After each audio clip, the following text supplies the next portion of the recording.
Pedal Magazine here. We're here with Dom Rollin here. It's his rest day after a pretty competitive day yesterday. And how's the Vuelta treating you?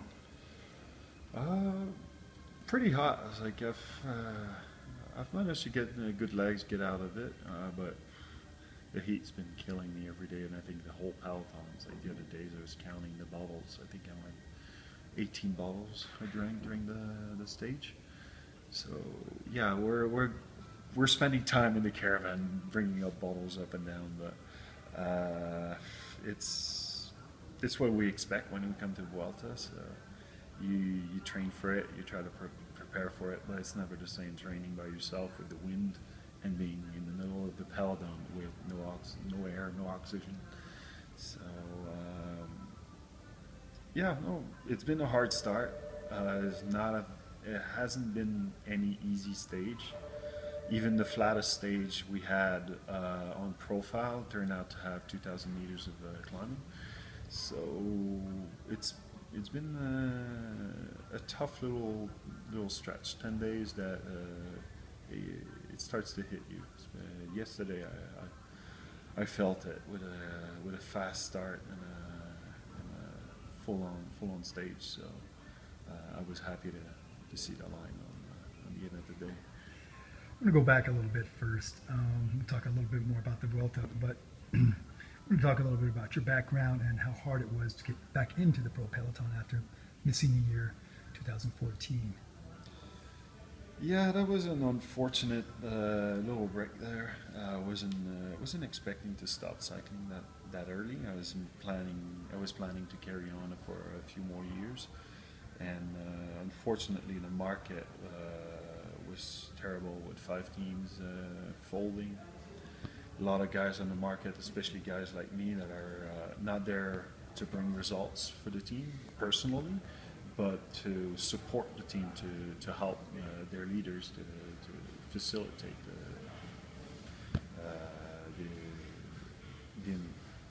the teamwork around certain leaders, like I'm doing at the moment with Nasser Bouhanni, like I was doing with him and other guys a part of FDJ. And unfortunately, as a foreigner, it's a bit complicated to find contracts when there's 120 guys fetching for work. Did anything change during your year away for you personally? Like, how did it's known that you were training to do barista and that you love food and all that. You were going to do a switch after your retirement. Yeah, well, that last year was kind of a ring of the alarm saying, it's like, oh, you got to start thinking about your retirement and what's coming up, because until you decide to stop, it's like you never really make plans for afterwards. And I was in that situation where everything fall apart, and I was trying to figure out, it's like, okay, now plan B has got to come up, and I didn't have anything ready for plan B. I had ideas, I know what I want to do afterwards, but I had no step done towards that change. And it just made me realize, like, okay, I got to get on that. So I spent last year trying to figure out where I want to go and how I want to do it. And things are coming slowly together.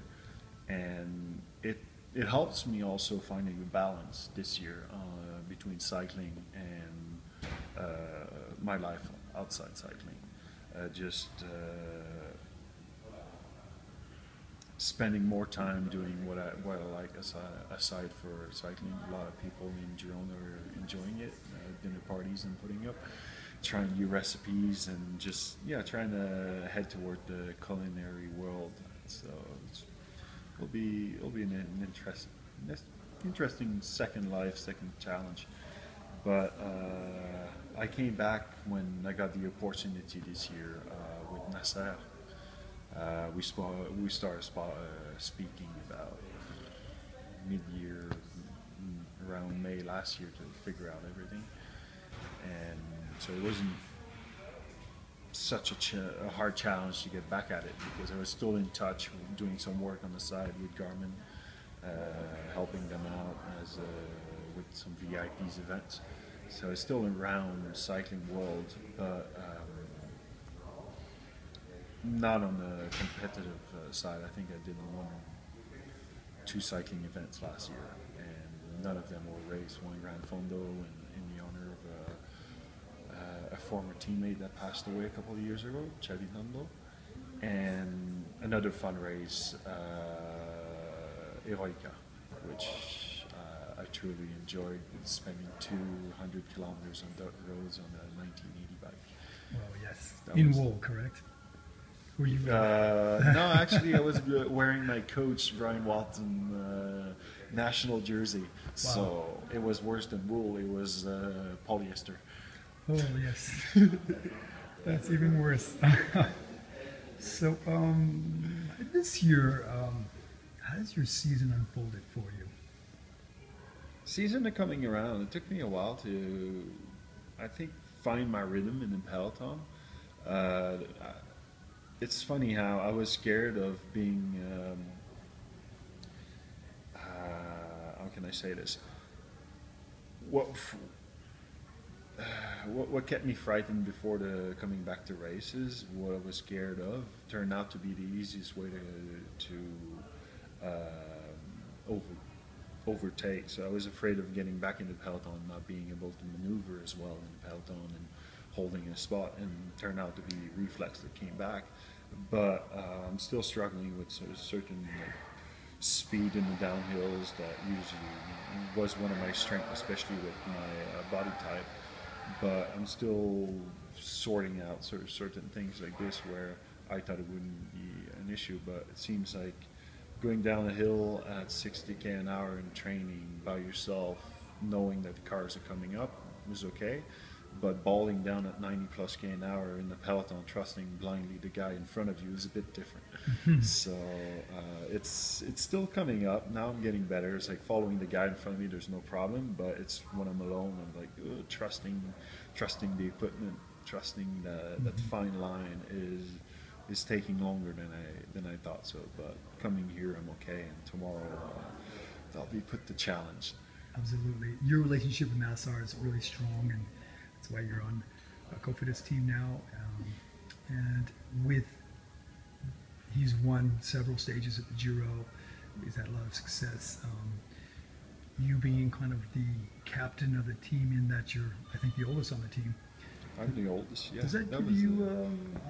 I mean, being that you're on the team now, it's been a year. Does it feel a little strange, or how do you feel being in that role, and also, of course, working on getting the train to lead out for NASA? Well, it's more now. I think Nassar, with the experience with the year we spent away, he's more in charge of this. He knows what he wants and how he wants it, and he's not afraid to say how he likes it. So I'm more falling to not a captain role, but I'm the guy that's gonna call out what he wants, because I got a deep voice that everyone can understand and recognize. Some guys depending on the noise in the peloton, some guys you can barely understand or hear. So since I can speak loudly, the guys are like, okay, Dom, you're the spokesman. Dom, short for dominant in that respect as well. So Nice. yeah, there's certain things like this, but mainly it's building a new team. Even if we race together for 3 years, 2 years in FDJ, it's relearning to race together because there's new elements. It's a new team, so I think we all did the same mistake as a team, thinking we could come in and just, the practice we did was good, the training was good, but in a race situation, it takes time to adapt to one another, how to react, how we move in the peloton is one of the key elements to work on, and we're starting lately. We're just starting to finally recognize one another, how we approach things and how we move through the peloton, and it takes years. It takes the time. If we look at John Degen called with Giant, it's like the first year he didn't win anything. It's like he took 6 months to gain confidence, to get everyone working together, and slowly you build up your train, your confidence, your unit. And I think there's still a lot of room for improvement, Hmm. but unfortunately we've been set back a lot of times with lots and lots of bad luck. So NASA having a terrible year on that side with, fortunately, crash at nationals, couple crash in the tour, and now here having to forfeit on stage 8 due to his third crash in the Vuelta. So it's been a tough year for everyone. For an extremely stressful because of that. Mm. But let me ask something personally for you. I know that you like the Roubaix itself. Do you plan on being there next year? I plan to be on a bike next year, but I'm not in control of my calendar. For sure, I love Roubaix. I lived at the Velodrome for a year, so I always call this race going home. So it's a race that I appreciate and I love just for its uniqueness. But I'm moving away from the classics. I don't know. It's gone crazy in the past few years how guys will take risk when there's no necessity, and I think I'm growing older and I'm getting scared. No, I'm kidding. But I don't know. This year I was a bit sad to miss it, and I'd love to do it again. But first I gotta 11 more stages to go through. Definitely. Do they get easier? I mean, how many Grand Tours have you been on now? This is my 5th. Okay. So easier, no, but I think you learn so much about yourself that you can control it better. You can approach it in a better way, and you learn through your mistakes what to do and how to recover. I know my last Giro was the best one, where at the end of the Giro, for a big guy, I'm 85 kilos at the moment, I was passing the climbs, top of the climb with the top 50 guys. So it's just matters of how I was recovering and approaching every race, every stage. It's a matters of picking your days. So one day you see the finish is not for you, so you don't kill yourself just to try to make a spot. So you pick a group and you just follow and go with it. And it's a matters of choosing your days and doing your efforts.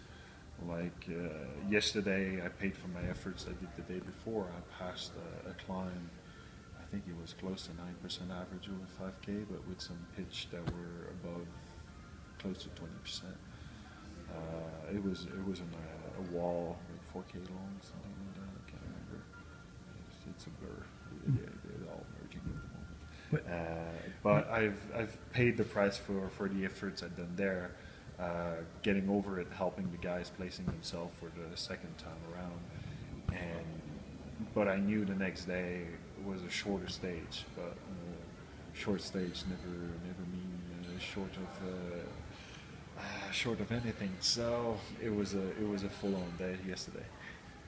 Before saying goodbye, can you tell us anything else that's on your plate for this year? After Actually, no, I have no clue what's coming up. The schedule hasn't been done yet for the end of the year. I think they're trying to see how Nassau recovers from his crashes, and then they'll start scheduling things. But at the moment, I'm just focused on the coming week, which I think is going to be one of my hardest in the Grand Tour.